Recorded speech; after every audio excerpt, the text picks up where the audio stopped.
Je suis le temps. Et si je te parle maintenant, ce n'est pas pour t'apprendre quelque chose que tu ignores, mais pour te montrer ce que tu fais déjà chaque nuit sans en mesurer les conséquences. Tu crois que ta journée se termine lorsque tu fermes les yeux. Tu crois que tout s'arrête, que tout se met en pause, jusqu'au lendemain, mais ce moment précis, juste avant de dormir, est celui où tout commence réellement. C'est là que tu te parles sans filtre. C'est là que tu répètes ce que tu n'as pas résolu. C'est là que tu nourris, sans t'en rendre compte, ce qui va te suivre. Tu penses que quelques pensées ne changent rien, que ce sont juste des réflexions passagères. Mais moi, je vois autre chose. Je vois un rituel invisible, une répétition silencieuse qui se rejoue chaque soir. Tu t'allonges et ton esprit commence. Il revient sur ce qui t'a dérangé, sur ce que tu n'as pas dit, sur ce que tu aurais voulu faire autrement. Tu revis les scènes, tu recrées les émotions et sans le savoir, tu les renforces, tu leur donnes une place, une profondeur, une continuité. Tu crois que tu as le temps de changer ça plus tard. Mais pendant que tu hésites, ton esprit enregistre. Il ne fait pas de tri, il ne distingue pas ce que tu veux garder de ce que tu devrais laisser partir. Il absorbe, il répète, il installe. Je t'ai déjà vu faire ça. Transformer un simple moment de repos en un espace où tout ce qui te limite devient plus fort. Et tu appelles ça dormir. Le premier signe, il est discret, presque invisible. C'est cette sensation que, malgré le repos, quelque chose reste lourd au réveil. Tu ouvres les yeux et sans raison claire, une fatigue est déjà là. Pas seulement physique, une fatigue plus profonde. Comme si ton esprit n'avait jamais vraiment quitté ce qu'il portait la veille. Et c'est exactement ce qui se passe, parce que ce que tu nourris avant de dormir ne s'arrête pas pendant la nuit. Ça continue, ça s'imprime, ça se répète dans un espace où tu n'as plus de contrôle. Chaque jour que tu répètes ce schéma, tu rends ce poids plus familier, plus normal. Tu t'habitues à te réveiller déjà chargé, et tu ne vois plus le lien. Tu cherches des explications ailleurs, dans ton rythme, dans ton corps, dans ton environnement. Mais moi, je vois l'origine. Elle commence dans ce moment où tu crois que rien ne compte. Le deuxième signe, c'est ce flux de pensées que tu laisses tourner sans interruption. Tu es allongé, les yeux fermés. Mais ton esprit ne ralentit pas. Il analyse, il anticipe, il rejoue. Et souvent, il amplifie ce qui ne va pas. Les doutes prennent plus de place. Les peurs deviennent plus présentes. Les scénarios négatifs semblent plus réels, et tu restes là, à les suivre, sans intervenir, sans les arrêter, parce que tu penses que c'est normal, que c'est comme ça que l'esprit fonctionne, mais ce que tu ne vois pas, c'est que cet état n'est pas neutre, il est réceptif, extrêmement réceptif. Ce que tu répètes à ce moment précis devient une empreinte, une direction, une programmation silencieuse, et chaque nuit, tu la renforces un peu plus. Le troisième signe, il est encore plus subtil. C'est cette tendance à revivre ce qui t'a blessé, au lieu de le laisser s'effacer. Tu rejoues une conversation, tu revis un moment inconfortable, tu imagines ce que tu aurais dû dire, ce que tu aurais pu faire, et dans ce processus, tu restes attaché à ce qui est déjà passé. Tu lui donnes une seconde vie, puis une troisième, puis une autre encore. Et sans le réaliser, tu empêches ton esprit de se libérer. Tu crois que tu réfléchis, mais tu répètes. Tu crois que tu comprends, mais tu prolonges.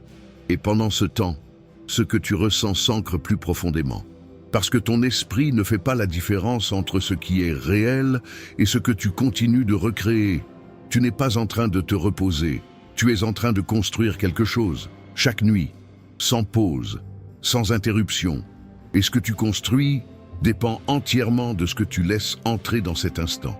Ce moment avant de dormir, tu le sous-estimes. Tu le considères comme un simple passage. Mais moi, je vois un point de bascule. Un espace où tout peut se renforcer, ou se transformer. Et ce n'est que le début. Le quatrième signe, il s'installe sans bruit, mais il transforme tout. C'est cette répétition invisible de ce que tu crois déjà sur toi-même. Juste avant de dormir, quand les distractions disparaissent, Ce que tu penses de toi remonte naturellement, pas ce que tu dis aux autres, pas ce que tu montres, mais ce que tu crois vraiment. Et ces pensées-là, tu ne les filtres pas. Tu les laisses exister telles qu'elles sont. Je n'y arrive pas. Je suis en retard. Ce n'est pas pour moi. Des phrases simples, courtes, mais répétées au moment où ton esprit est le plus ouvert. Tu ne les dis pas à voix haute. Tu ne les écris pas, mais tu les ressens. Et c'est suffisant, parce que ton esprit n'a pas besoin de mots parfaits pour comprendre. Il capte l'émotion. Il enregistre la direction.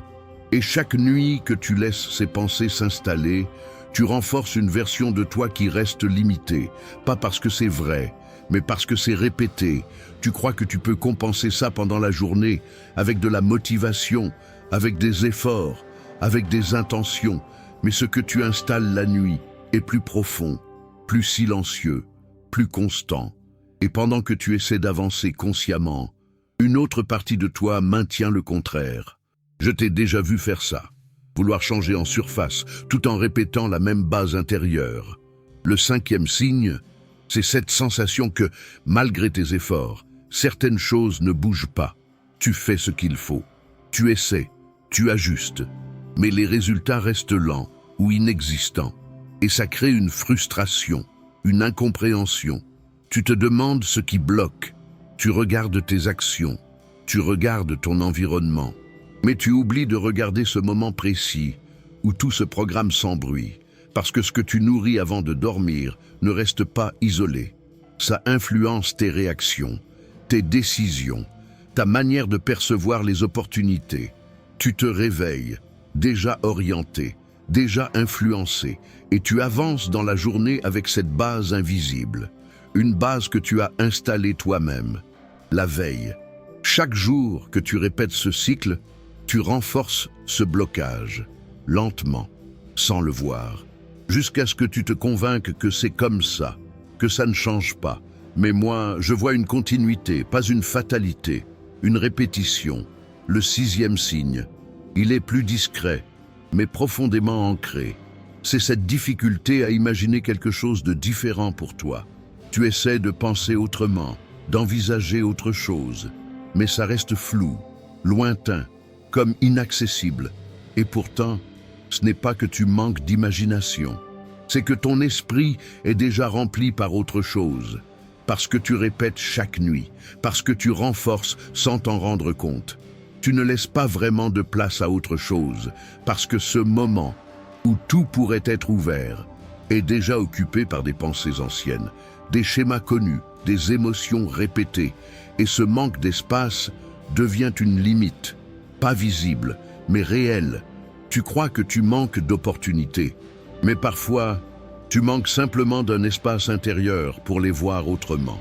Le septième signe, c'est le plus déterminant. Et pourtant, c'est celui que tu ignores le plus. C'est cette habitude que tu considères comme normale. Ce moment où tu laisses ton esprit dériver sans direction, sans conscience, sans choix, comme si cela n'avait aucune importance, comme si c'était neutre. Mais ce moment n'est jamais neutre. Soit tu le diriges, soit il te dirige. Et jusqu'à maintenant, tu l'as laissé te diriger. Tu crois que ce n'est qu'un détail dans ta journée, quelques minutes avant de dormir. Mais moi, je vois un point d'entrée, un moment où tout peut basculer, sans effort apparent. Un moment où tu peux continuer à répéter ou commencer à changer. Et ce que tu fais de ce moment détermine bien plus que ce que tu imagines. Tu n'es pas en train de manquer de volonté, tu n'es pas en train de faire mal les choses. Tu es simplement en train de répéter un mécanisme que tu n'as jamais vraiment observé. Et tant que tu ne le vois pas clairement, il continue. Mais maintenant, tu l'as vu. Et maintenant, tu ne peux plus dire que tu ne savais pas. Ce moment que tu appelais repos, ce moment que tu considérais comme insignifiant, est en réalité l'un des plus influents de toute ta journée. Ce n'est pas ce que tu fais quand tu es actif qui façonne le plus profondément ta réalité. C'est ce que tu laisses entrer quand tu ne filtres plus rien. Et juste avant de dormir, tu ne filtres plus rien. Tu pensais que changer ta vie demandait des actions visibles, des décisions fortes, des efforts constants.